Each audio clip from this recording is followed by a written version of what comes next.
বিমান ওঠানামার নিরাপত্তা বিধি লঙ্ঘন হচ্ছিল। বিমান ওঠানামায় সমস্যা হচ্ছিল। কলকাতা বিমানবন্দরের দ্বিতীয় রানওয়ে থেকে তাই সরছে মসজিদ। মসজিদ সরানোর তোড়জোড় শুরু, বন্ধ নামাজ পাঠ। নামাজ পড়া আজ থেকে বন্ধ রাখা হয়েছে এই এয়ারপোর্টের ভেতরে যে রানওয়েতে অবস্থিত যে মসজিদ রয়েছে সেখানে।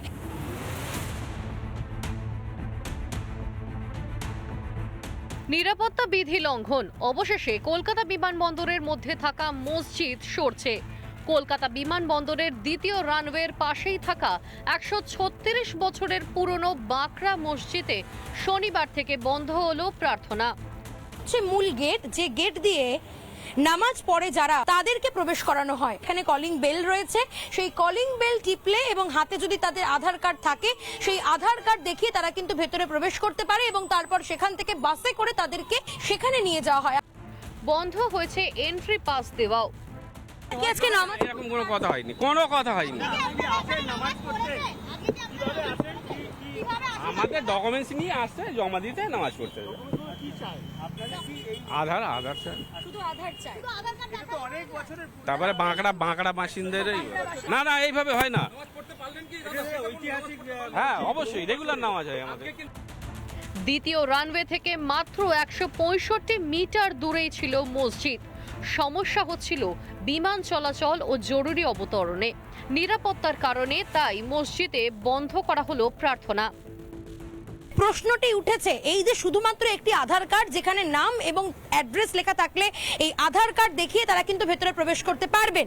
অর্থাৎ যদি কারোর হাতে জাল আধার কার্ড বা নকল আধার কার্ড থাকে, তারাও কিন্তু এই গেট দিয়ে অনায়াসে প্রবেশ করতে পারবে। নিরাপত্তা সংক্রান্ত বিষয় রয়েছে এবং তার সঙ্গে সঙ্গে বিমান চলাচল, বিমান অবতরণের ক্ষেত্রেও কিন্তু অত্যন্ত সমস্যা হচ্ছে এই মসজিদটি ভেতরে থাকায়। আমরা ইস্যুটা রেজ করছি কারণ এটা বড় সিকিউরিটি ব্রিচ হতে পারে।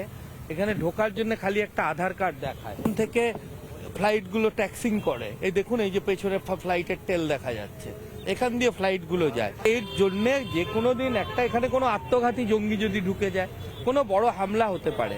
নিশ্চয়ই সিকিউরিটি এজেন্সি তাদের কাজ করছেন, কিন্তু তাদের উপর তো চাপ বেড়ে যায়। এবং রানওয়ের সম্প্রসারণও যেহেতু এর জন্য আটকে আছে, তাই বিষয়টা নিয়ে আমরা মিটিং করেছি। আপাতত নামাজ বন্ধ। রানওয়ে থেকে সরিয়ে দেওয়া হবে মসজিদ। মসজিদ সরাতে শুরু হলো তোড়জোড়। রানওয়ে থেকে 160 মিটার দূরে অবস্থিত এবং সেই মসজিদের কারণেই কিন্তু বিমান চলাচলের ক্ষেত্রে, জরুরি অবতরণের ক্ষেত্রে বাধা সম্মুখীন হতে হচ্ছে। ক্যামেরায় দীপঙ্কর কাঞ্জিলালের সঙ্গে লীনা ভট্টাচার্যের রিপোর্ট, রিপাবলিক বাংলা, এয়ারপোর্ট। নানা ধরনের কন্টেন্ট দেখার জন্য লাইক করুন, শেয়ার করুন আমাদের ফেসবুক পেজ, সাবস্ক্রাইব করুন আমাদের ইউটিউব চ্যানেল। পাশাপাশি অন্যান্য ব্রেকিং নিউজের জন্য অবশ্যই চোখ রাখুন রিপাবলিক বাংলায়।